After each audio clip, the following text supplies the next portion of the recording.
Normally is on foot washing night, but that's okay. That's all right. Part of it is there's a group that has went to the revival up there at Story tonight, which is also a good thing as well.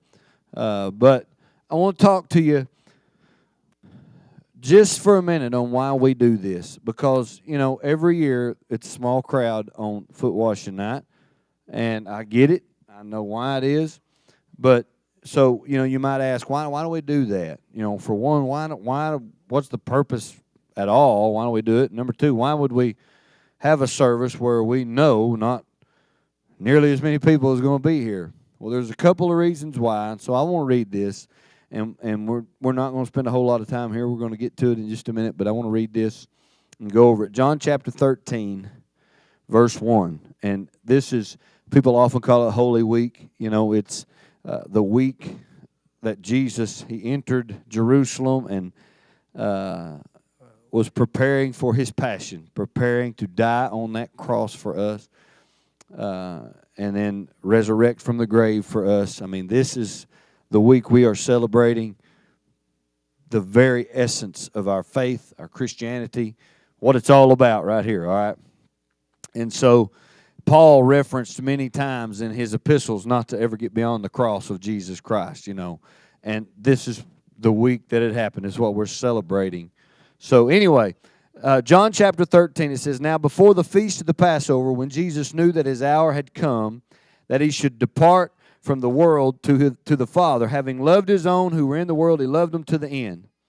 And supper being ended, and the devil having already put into the heart of Judas Iscariot, Simon's son, to betray him, Jesus, knowing that the Father had given all things into his hands, and that he had come from God and was going to God, rose from supper and laid aside his garments.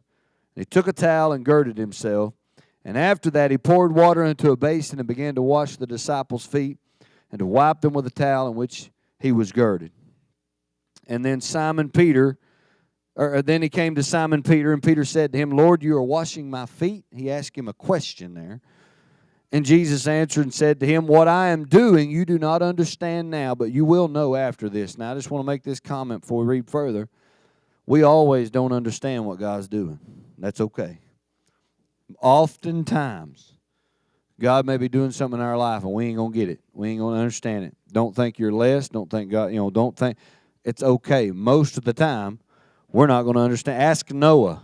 He didn't understand until it started raining. Why God told him years before to build an ark, Oftentimes. So Peter asked Jesus a question, Lord, you're washing my feet. And look, I know why there is very few people here tonight. Because foot washing is not a glamorous, fun, it's not something I just enjoy doing. It's not something that the physical side of us loves to do, especially, to be honest with you, especially men. It's not something we, just set out liking to do. And Peter was a man's man. He was an old sailor fisherman. And I'm sure this was like, Lord, I am okay with the miracles and the walking on the water and all that, but kind of think that this question might have been kind of two-part. Like, number one, what in the world are we doing here? You're washing my feet. And number two, like, Lord, I like it when Moses and Elijah appeared on the mountain with you, but you're washing my feet, man. So I get it. And I think Peter had almost the same, probably even more so, mentality that we do and why there's not many here tonight. I get that. But look at what Jesus said. He said, you don't understand it, Peter. He didn't expect Peter to understand it yet. He said, but you will. And Peter said to him, you shall never wash my feet. Now, what mentality was Peter speaking out of? Some people say he was saying, Lord, I'm not worthy. You'll never wash my feet. That's a very possibility. Some people think he's a man's man. You ain't washing my feet. That's a possibility. But for whatever reason, Peter was determined that Jesus was not going to wash his feet. We may have the same response to Jesus about different things, but from a completely different standpoint.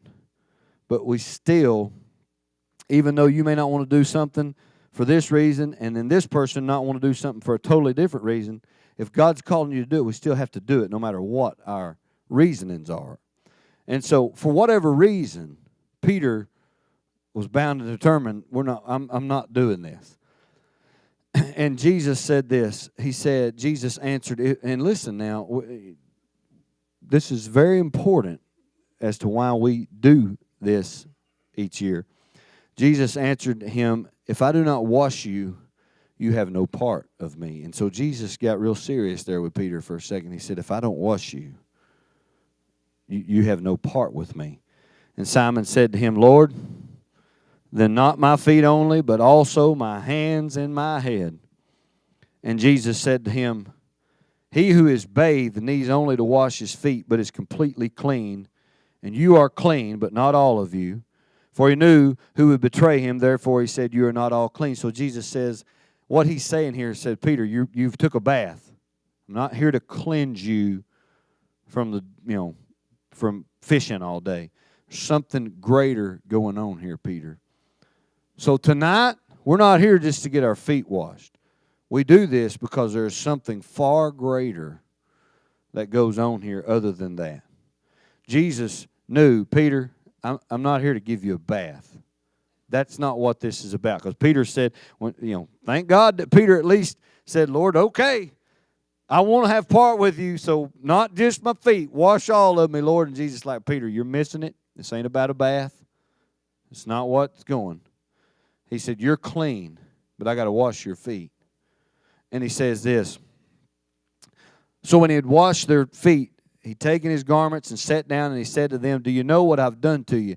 I love how Jesus asked them in faith, allow me to do this. And he does it. And then, after he's done it, he says, now do you know what I've done? So tonight, you may not understand this. May not even, that's okay. That's not why we're here. It's not about that.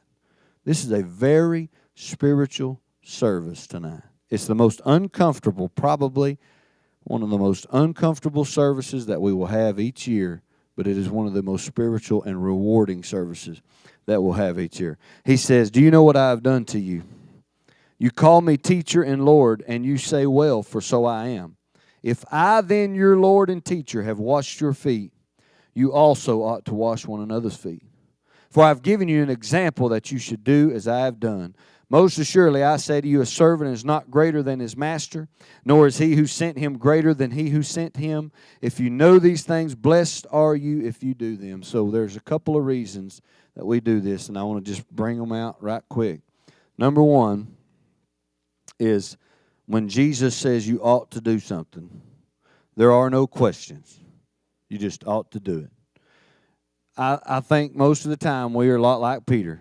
We are, Lord, we love the miracles, and we love the good services, and we love when your Spirit moves in here, and we love the Word, we love all these things, but this I'm uncomfortable with, and that would have been perfectly fine if Jesus had not have made the statement, you need to do it. So when Jesus says you ought to, that means you need to do this.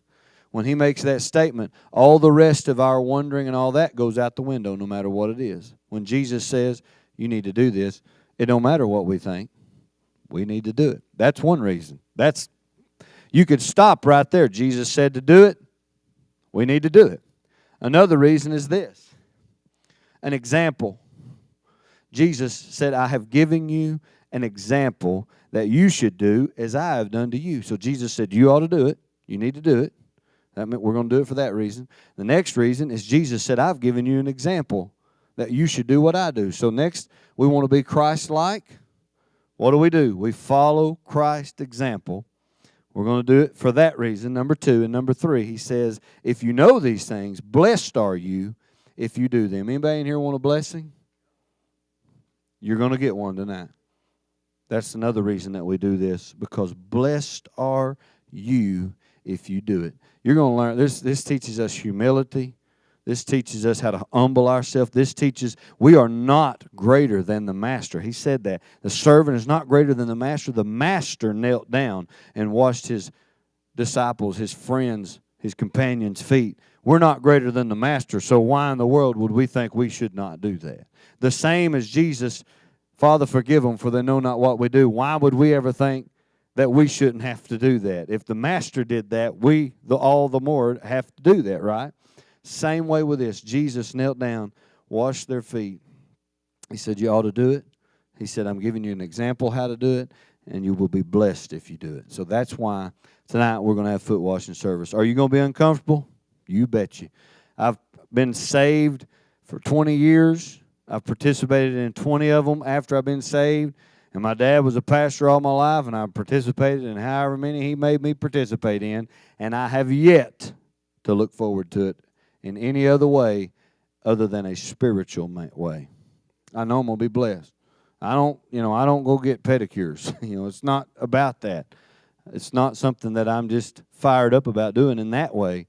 But the blessing and the spiritual growth that you will receive from this far outweighs any uncomfortableness. And I'll give you one more, and most of you know this, but any time that God calls you out of your comfort zone and you are willing to step out of that comfort zone, you grow. You never grow staying comfortable. When He calls you to step out of that comfort zone, you grow. So I'm thankful that you're here. I hope everybody, there may be some of you like, how when they pray, I'm slipping out. When they bow their head to pray, I'm going to slip out. And you say, how do you know that? Because I used to try it. But it's okay if you're uncomfortable, I promise you. Because even us that has done it many times, it's not the most flattering thing. But it is not meant to be that.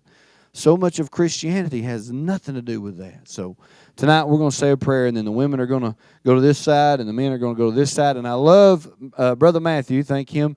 He got our buckets and our towels ready, and I love the fact that he color coordinated for the women, and the men just got random.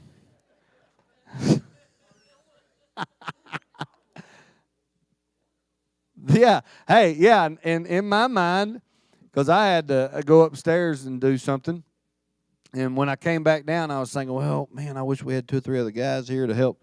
It takes some time carrying each bucket in there to the sink, bringing it out and all that. And I come out, and Matthew had the water hose stretched out here and was going, a great idea. So he got her done. So anyway, ladies, you can thank Matthew for having your nice color-coordinated foot washing. And guys, you may squint over here with these yellow and oranges and all that, but let's have a word of prayer tonight, and the ladies will go over to this side, and the men will go over to this side, and we will get started. So,